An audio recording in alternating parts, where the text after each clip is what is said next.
All right, let's just go ahead and do some of the boring questions first. All right.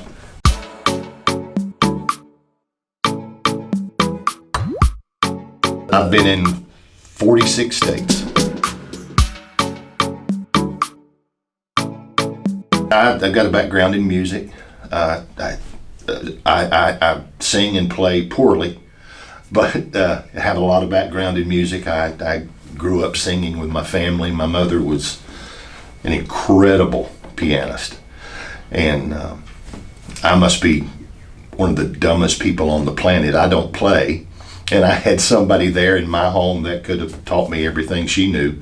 Of course, it wouldn't have stuck anyway. So, but I play guitar and play bass guitar, and I sing, and yeah, it's been a big part of my life for a long time. I've been driving an entertainer coach.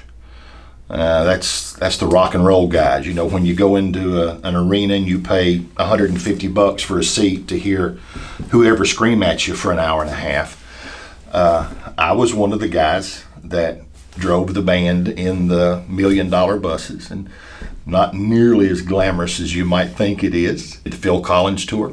He did a U.S. Canada tour. I didn't have Phil. Okay, these people, I'm telling you, they hadn't been on a bus since 1973. Okay, they fly in their private planes. I was on the Phil Collins tour, and I had all of his primary technicians on my bus. House, front of house guy, the director of the show, keyboard tech, guitar techs, drum tech. Pretty important drum tech for the Phil Collins show. It's Nicholas, his son. And it was neat. The guy that I had on there, he had worked with Phil when Phil just started in the business. He was at Paisley Park. He worked for Prince for 12 years. These guys had worked for, one of the keyboard tech actually got a phone call from Eric Clapton one night after a show, and he just ignored the thing, and he wouldn't answer the phone. They're all sitting back in my front lounge there. They're drinking wine, and just having a big time. And Alan from Switzerland looks down and says, "I think you ought to get that, Jeffrey." And he looks up and he goes, "Oh, bloody Eric." And it was Eric stinking Clapton. That was pretty funny, stuff like that. We did the Jennifer Lopez tour, 60 days. I had her, that she had 6 female backup dancers that when she was up on front of the stage, she'd do that. They would all, "You like that move?" That's yeah. I had her mirror dancers. I almost drowned on hormones. Sweet kids, but I've had interesting stuff. It's been fun. I did a little radio. I actually had a radio show for a while on a local Christian radio station here, Joy 620, Bob Bell's station, and I do some guest spots for him every now and then. Bob and I are buddies, and I had an afternoon call-in show for a while. It was really cool, called The Road Home.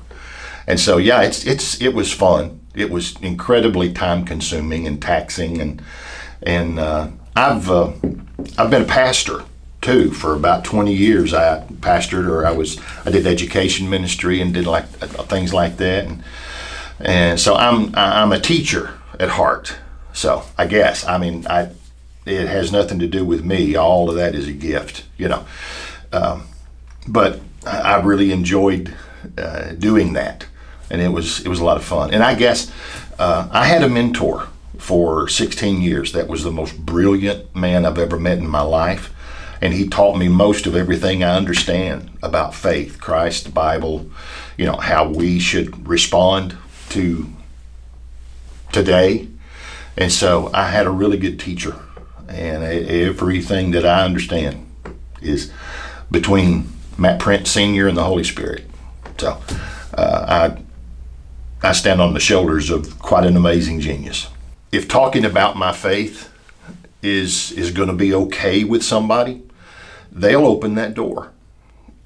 My perspective is a person just needs to be consistently real with the people that they deal with every day. And as I understand what being a disciple of Jesus means, It means every day as you live, as you do whatever it is you do. You keep that in your mind and you do your best to keep that out in front of you. I have found that in dealing with clients, they come at you with such a broad variance of their understanding of the process. I kind of enter in, I don't say to them, hey, I'm an expert on this or an expert on that. I don't have 9 million letters after my name on my card, you know. I begin with the client just asking questions to kind of discover where they are. And I have found that, and again, this is a gift. This is, you know, I'm dumb as a coal bucket by myself, okay? So this is a gift. I have found that I can explain things, I can explain complicated processes in a pretty simple way. And so I found that that helps me a great deal. And I always ask folks as we go along in the process, I give them the information that they need, then I ask them, do you have any questions? Do you have any concerns? Do you understand everything, you know, that we're doing? And I don't ever want to seem condescending, you know, and expert them. You know what I'm saying? I always want to be welcoming and to have my clients feel, you know, free to say, hey, what is this thing? But for the last 5 years, I've done real estate and I love it. I think this is something, well, I know this is something I can do when I'm old now, you know, but I'm not yet decrepit, you know. This is something that I really see myself doing as long as I can get an old beater Lincoln and drive up to a house and go, hey, kids, come on, let's go look at this house, you know. So it's cool. I like where I am.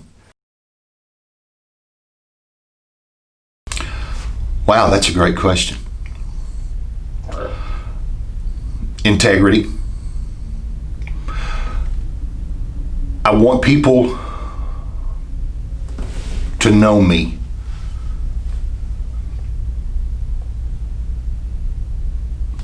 By how they've been treated by me. You know, people talk about a legacy. You know, this is a really big question, but it's not that big of a question. When people hear Dino, they look at me and they go, obviously I'm not Italian. They want to know where the name came from. It's not a nickname. It's my real middle name. Came from my mom. It's okay. I'm not Italian. I'm not German either.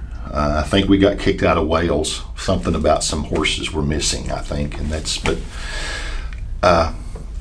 I want them to think that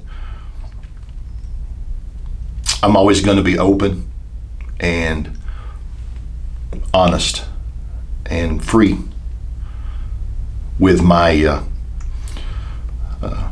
expressions of what they need. I'm not in this business looking for buddies, but you gain lifelong friends. You know, I'm in this business, A, because I like it. B, a person, if they choose to work hard and work smart, they can make a good living. And I enjoy that because my wife likes shiny things. And I really enjoy giving her stuff. But if you don't love something, you're not going to stay with it. You know, if you don't want to get up every day to do what you do, you're going to be discouraged after a while. So I think your question has a great deal to do with and lends itself to why I'm even doing this. I want people to know that they can rely on me.